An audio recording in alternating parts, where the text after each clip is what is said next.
Hello friend, welcome to the channel Pharmacist Mandira. আজি আমি কথা পাতিম হিমালয় বনিছন লিকুইডৰ কথা যেটো সৰু বেবিৰ কাৰণে ইউজ কৰা হয় আপোনালোকৰ বেবিটোক হেলদি ৰাখিবৰ কাৰণে ডক্টৰৰ দ্বাৰা ৰিকমেন্ড কৰা প্ৰডাক্ট হয় নৰমালি আমাৰ বেবিটোক ড্ৰাই ওয়াটাৰ দিও আৰু এই প্ৰডাক্টটো তেনেকুৱা প্ৰডাক্ট হয় বেবিটোৰ হেলদি ৰাখিবৰ কাৰণে আৰু এই প্ৰডাক্টটো হিমালয় কোম্পানীৰ প্ৰডাক্ট হয় 40 বছৰৰ পৰা ডক্টৰৰ দ্বাৰা ৰিকমেন্ড কৰা প্ৰডাক্ট হয় সো আমি এই প্ৰডাক্টটো আমাৰ বেবিটোৰ হেলদি ৰাখিবলৈ ইউজ কৰিব পাৰো বনিছন লিকুইডটো আপোনাৰ বেবিটোক প্ৰপাৰ হেলথটো মেইনটেইন কৰাৰ কাৰণে প্ৰয়োজনীয় হয় আৰু এই প্ৰডাক্টটোৰ বেনিফিট হৈছে আপোনাৰ ল'ৰা-ছোৱালীটোক ভোক বেছি কৰিব যাতে ভালদৰে গাখীৰ বা ফুডটো কনজিউম কৰিব পাৰে আৰু বডি ওয়েটটো এটা বেলেন্সত মেইনটেইন কৰাত সহায় কৰিব আৰু ল'ৰা-ছোৱালীৰ ডাইজেশনটো ইমপ্ৰুভ কৰাত সহায় কৰে আৰু এই লিকুইডটোৱে বেবি কলিক পেইন নাইকিয়া কৰাটো হেল্প কৰে বনিছন লিকুইডটোৱে কলিক পেইন পেটৰ বিষ হোৱাৰ আগতে ইয়াক প্ৰিভেন্ট কৰে পেইন নহবৰ কাৰণে আৰু যদি আমি এই বেবিটোক বটল দি ফিড কৰাও বা বটল দি মিল্ক খুৱাও তেতিয়া মেক্সিমাম চান্স থাকে যে মিল্কৰ লগত এয়াৰটো পেটৰ ভিতৰলৈ যোৱাটো আৰু তেতিয়াই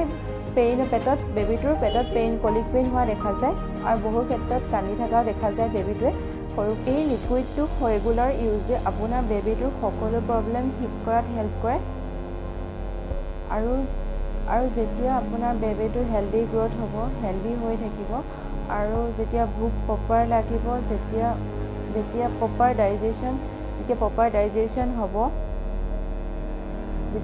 ডাইজেশন হ'ব বা প্ৰপাৰ নিউট্ৰিশন পাব বেবিটোৱে তেতিয়া যেতিয়া কলিক পেইন নহ'ব তেতিয়া বেবিটোৰ আমনি নকৰিব এইটো এটা আয়ুৰ্বেদিক প্ৰিপাৰেশ্যন হয় সো ইয়াত কোনো ধৰণৰ হাৰ্মফুল কেমিকেল নাই যদিও কিছুমান প্ৰিজাৰভেটিভ ইউজ কৰিছে বনিছন liquid contain time-tested herb like asmoda, dill oil যেটো আমি বেবিটো কেছ নাইকিয়া কৰাত হেল্প কৰে বা ইয়াত কাৰ্ডামম আছে আৰু যেটোৱে বেবিটো ভোক বহুৱাত হেল্প কৰে আৰু ইয়াত পিপলি বা লং পেপাৰ আছে যেটোৱে বেবিটোৰ কলিক পেইন নাইকিয়া কৰাত হেল্প কৰে বহুত ধৰণৰ এক্সট্ৰা ইনগ্ৰেডিয়েন্টও আছে কন্টেইনটো বহুত দীঘল হয় সো মই ডেসক্ৰিপচনত আপোনালোকক দি দিম বাৰু আপোনালোকে তাতে চাই ল'ব আৰু এই বনিছন লিকুইডটো কোনো এলকহল নাই আৰু এই লিকুইডটো ফ্ৰী ফ্ৰম এলকহল ক্লৰোফৰ্ম ওপিয়াম সেডেটিভও নাই কোনো ধৰণৰ আৰু সোডিয়াম বাইকাৰ্বনেট এই লিকুইডটোত নাই সব বেবিটো কোনো ধৰণৰ হাৰ্মফুল ইফেক্ট নিদিয়ে এই লিকুইডটোত এই বনিছন লিকুইডটো বেবিটোক দিয়াৰ আগত ভালদৰে চেক কৰি ল'ব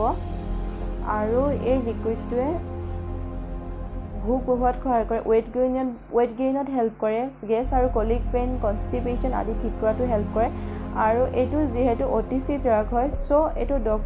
ডক্টৰৰ পৰামৰ্শ নোহোৱাকৈ বা উইদাউট প্ৰেছক্ৰিপশ্যনত দিব পৰা যায় তথাপিও এবাৰ ডক্টৰৰ পৰামৰ্শ লোৱাটো ভাল হয় আৰু ইয়াৰ ড'জটো পেকেটটোৰ ওপৰতে বহুত ধুনীয়াকৈ লিখি দিয়া হৈছে মেনশ্যন যদি বেবিটো 1 মান্থৰ হয় তেতিয়াহ'লে আমি আধা চামুচ 2.5 ml দিনে 3 বাৰ দিব লাগিব আৰু যদি বেবিটোৰ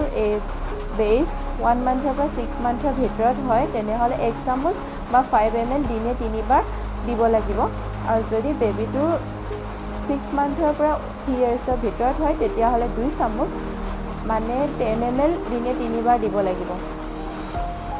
এই লিকুইডটো 200 ml ৰ পেকত আহে বেচ number manufacturing date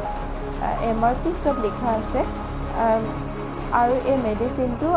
3 ইয়াৰ্ছৰ self life provide কৰে আৰু ইয়াৰ মাৰ্কেট প্ৰাইচ হৈছে 80 rupees আজিৰ ভিডিঅ'টো ইমানতে শেষ কৰিলোঁ আশা কৰোঁ এই ভিডিঅ'টোৱে আপোনালোকক আপোনাৰ বেবিটোৰ কাৰণে প্ৰপাৰ প্ৰডাক্ট চুজ কৰাত হেল্প কৰিব আৰু ভিডিঅ'টো শেষলৈকে চোৱাৰ কাৰণে ধন্যবাদ please do take care yourself